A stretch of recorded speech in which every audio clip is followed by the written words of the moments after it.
اور ذوالقعدہ ان مہینوں میں سے ہے جنہیں حج کے مہینے کہتے ہیں، اور ہمارے اس موجودہ دور کے ماحول کے مطابق حج کی جو روانگی ہے وہ اس مہینے میں ہوتی ہے۔ ویسے تو قرآن کریم نے ذکر کیا الحج اشہر معلومات کہ حج کے معلوم مہینے ہیں، یعنی حج کے مہینے مقرر ہیں، معلوم ہیں سب لوگوں کو۔ قرآن کریم کی اس آیت سے مراد شوال، ذوالقعدہ اور ذوالحجہ، یہ 3 مہینے ہیں۔ ذوالحجہ کے پہلے 10 دن اور اس کے بعد 2-3 دن کچھ اور مناسک ہوتے ہیں، اور پھر حج کا اختتام ہو جاتا ہے۔ 3 مہینے اس لیے تھے کہ اس دور میں ذرائع آمد و رفت اس قدر تیز نہیں تھے، لوگوں نے مہینوں کا سفر کر کے آنا ہوتا تھا پوری دنیا کے مختلف خطوں سے۔ تو شوال سے وہ شروع کرتے اپنے سفر کو، حج کے لیے سفر کرتے، پھر پہنچتے ذوالقعدہ میں پہنچتے، اور پھر ذوالحجہ میں ان کا حج اختتام تک پہنچتا۔ ہمارے ہاں چونکہ اب ترقی ہو گئی ہے اور ذرائع آمد و رفت بہت آسان ہو گئے ہیں، اس لیے عموماً ذوالقعدہ میں ہی لوگ حج کے لیے روانہ ہوتے ہیں۔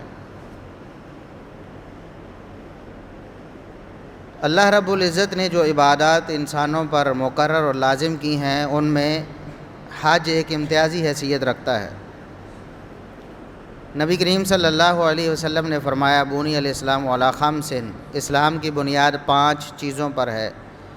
5 بنیادیں ہیں اسلام کی جن پر اسلام کی پوری عمارت کھڑی ہے۔ سب سے پہلی بنیاد توحید و رسالت کی گواہی ہے، اس کے بعد نماز، پھر روزہ، پھر حج اور زکوٰۃ۔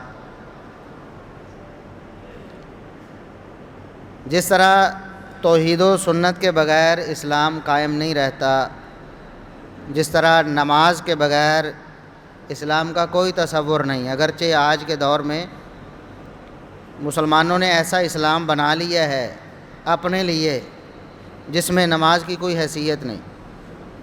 وہ سمجھتے ہیں کہ نماز کے بغیر بھی ہم مسلمان ہیں، لیکن کتاب و سنت کی نصوص واضح فرامین اللہ اور اس کے رسول صلی اللہ علیہ وسلم کے، وہ بتاتے ہیں کہ نماز کے بغیر اسلام کا کوئی تصور نہیں، کیونکہ یہ بنیاد ہے۔ جب بنیاد ہی آپ نے ختم کر دی ہے، اوپر عمارت کیسی کھڑی کریں گے؟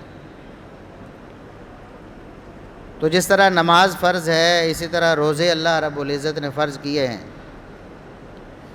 اسی طرح حج بھی فرض کیا ہے، زکوٰۃ بھی فرض ہے۔ جن لوگوں کو اللہ رب العزت نے اتنا مال دیا ہے جو نصاب کو پہنچتا ہے، سال گزرتا ہے، یا جو لوگ کھیتی باڑی کرتے ہیں، فصل کاٹتے ہیں اور ان کی فصل نصاب کو پہنچتی ہے،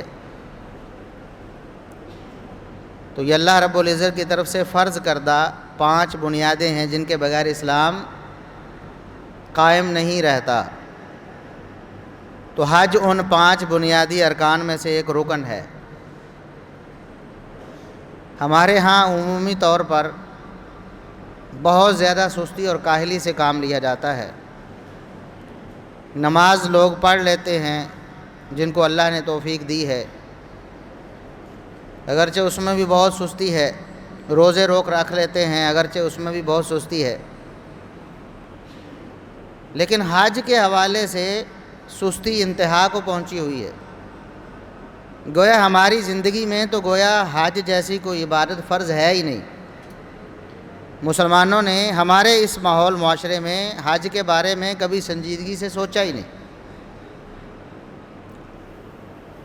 جس طرح زکوٰۃ کے بارے میں ہے کہ جس کے پاس استطاعت یعنی مال ہے نصاب کا، اس پر زکوٰۃ فرض ہے، اور اگر وہ سال گزرنے پر اپنے مال کی زکوٰۃ ادا نہیں کرتا تو اس کے مال میں حرام کی ملاوٹ ہو جاتی ہے، اس کا مال حرام ہو جاتا ہے، اور ایک لمحے میں وہ اللہ کے ہاں مجرم ٹھہرتا ہے۔ بالکل ایسے ہی جس کے پاس حج کی استطاعت ہے، وہاں جانے کے وسائل اور اسباب آ گئے ہیں، اس کے بعد ایک لمحہ اس کا اللہ کی نافرمانی میں گزرتا ہے۔ کیونکہ اللہ رب العزت کے عائد کردہ ایک فریضے کو اس نے جان بوجھ کر لیٹ کیا ہوا